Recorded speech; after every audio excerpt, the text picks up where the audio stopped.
Hey everybody, it's Nikki and I'm here to do a quick video that is personal experience, not even my trick, a stolen trick, but no medical advice whatsoever. Logan Pri or Logan Pri left a really awesome comment the other day, and it was just a very simple thing to make changing the cartridge even easier.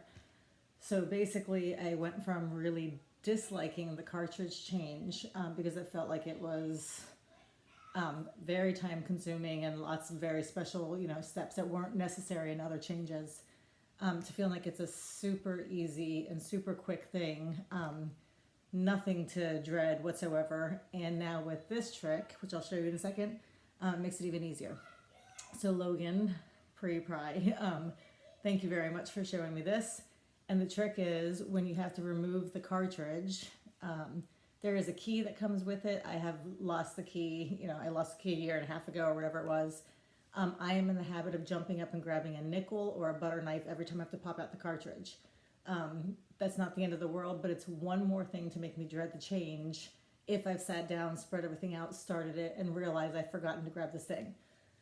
And the butter knife is probably a bad idea anyway. But so, I jump up, I grab the nickel, whatever, I come back. It's just one more thing. I do always have this on hand because this is how I'm filling my cartridge. So this is the syringe that's come with it.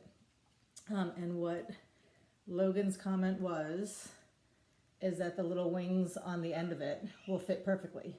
So you do want to remove the needle, and don't ask me how I figured that one out. And then you can take the little thing and slide it right in there. Like so. And that's it. So it's an awesome little trick, and it makes cartridge fills even less unpleasant than they already were, and that already was not too bad at all.